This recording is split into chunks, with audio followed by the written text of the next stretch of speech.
මම ඇස් දෙක පියාගත්තාම මට මේකේ ලොතරැයි අංක ටික පේනවා. අද කෝටිපති මහජන සම්පත ලග්න වාසනා මේ ඕනම ලොතරැයි පුතේ මට දිනුම ජයත් කළ දෙන්න පුළුවන්. මේ වගේ ලොතරැයි තුනක් කරන් පුතේ මට WhatsApp එකකින් පුතේ එවන්න ඕන. ෆොටෝ තුන එවුවොත් දිනුම වල දෙන්න පුළුවන්. ෆොටෝ තුන එවුවොත් පුතේ මං අභියෝගයෙන් කියන පුතේ දිනුමක් අඳලා දෙනවා. එහෙම වැරදිච්ච කෙනෙක් මාගාවට මම මේ කන කපා ගන්නවා. මේක බොරුවක් කියලා හිතන මිනිස්සු පුතේ ඒක අර පව්කාරකමුන්ගේ. මං ගාවට හිගන්නෙක් ආවත් පුතේම මාසිකින් කෝටිපතියෙක් කරනවා. කකුල් දෙකේ බාට් දෙකක් ගන්න නැතුව මං ගාවට මිනිස්සු වෙනවා. එහෙම ආපු මිනිස්සු පුතේ අද එන්නේ BMW එකේ. බාට දෙකක් ගන්න නැතුව එන මිනිහා කෝටිපතියෙක් කරනවා නම් ඔබතුමීට පුළුවන් නේ කෝටිපතියෙක් වෙන්න. ඔයා පිස්සු කතා කරන්න එපා. මං කෝටිපතිය නෙවෙයි නම් මම මේ විදිහට කතා කරනවද දරුවා? ඈ? ඔයාට පිස්සු කතාවක් තමයි මේ කතා කරන්නේ තොර මාත් එක්ක. මං ඒ කෝටිපතිය හන්ද තමයි මම මේ දේ පෙන්නන්නේ. ඔබතුමී මේකේ සල්ලි හොයලා තියෙ නැති වෙන්න. එහෙම කටින් කිව්වට බෑ පුතා. ඔයා දේවස්ථානට එන්න වේල කණ්ඩ නැති මිනිස්සු මං ගාවට එනවා දරුවා. එහෙම කෙනෙක් ආවත් මං ඒක න කෝටිපතියෙක් කරනවා දරුවා. ධන නිදානියක් ලැබුණා වගේ තමයි පුතා මේක නිවසේ තිබුණා. නිවසට සෞභාග්‍යයක් හැන්දනවා දරුවා. මුදල් ලැබෙන රහසක් දරුවා මේක. මේකේ එකින් එක තමයි ගොඩ නැගෙන්නේ. මේ වගේ තමුන්ගේ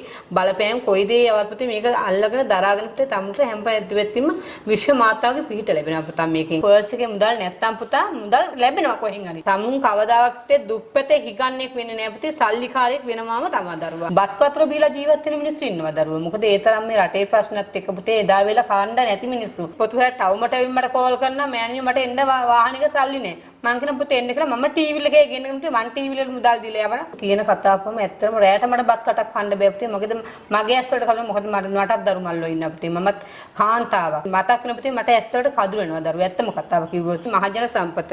අද කෝටිපති කප්රුක ධන නිදානිය ලග්න වාසන මේ කියන්නා ඕනෑම ලොතරැයක් පුතේ. මට ජයත් කළ දෙන්න පුළුවන්. ජාතික ලොතරැයි මණ්ඩලයේ ලොතරැයි. එතකොට මේ ඕනි ලොතරැයක් දිනවන්න පුතුමීට පුළුවන්. ලොතරැයි තුනක් අරන් ආවොත් දරුවෝ අනිවාර්යයෙන් මට ජයත් කළ දෙන්න පුළුවන්. 120ක් වියදම් කළවත් මේක WhatsApp එකකින් එවලා දෙයක් කරගන්න බෑ. උන්ගේ තියෙන පව්කාරකම එක තැන මිදලා එක තැන මැල්ල යන තමයි උන් ඉන්නේ. එතකොට කඩන්න පුළුවන් පුතේ හදන්නත් පුළුවන්. ගොඩක් ඉතින් හදා ගන්නත් වෙනවා හදා ගන්නත් වෙනවා කොලොක්වත් කරනවා. හොද්දටම බොන කන මිනිස්සු. ළඟට කිට්ටු වෙන්න බෑ. මොකද මේ මිනිස්සයා ගාව ගද. කාන්තාව මට කතා කරලා කිව්වා මෙහෙම මෑණිය මට මේ ඔෆිස් එකේ කෙනෙක් හිතේ දෙනවා.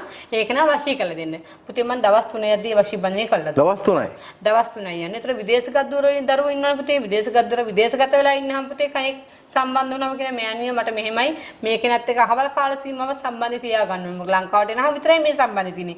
එහෙම දේවල් මම පුතේ කරලා දෙනවා දරුවෝ. සමලිංගික වලට පුතේ ළම ඕනෑතන ළම මට කතා කරලා දෙනවා. මම ඒ දවල් තියෙන හරි ගස්සලා දෙනවා පුතේ මට කතා කරොත්. සමහරු ඉන්න පුතේ හරි ලැජ්ජානේ කියන්නේ. නමුත් පුතේ මම අම්මා කෙනෙක් වගේ දරුවෝ මට ඕනෑ වෙලාවක කතා කරලා කියන්න මම අනිවාර්යෙන් පිළිහිට වෙනවා දරුවා. නඩු හබ ජය ගැනීම විභාග ජය රස්සාවලට ඉන්ටර්විව් වෙනවා රස්සා ලැබෙන්නේ. එහෙම ළමයින්ට නිවස ආරක්ෂා කිරීම අනවින කොඩින බන්ධන හදිහුණියක් කැපීම බාහිර පූජාවල් තිබ්බේ මේ වගේ පුතේ නොයෙකුත් දේවල් මම කරනවා දරුවෝ.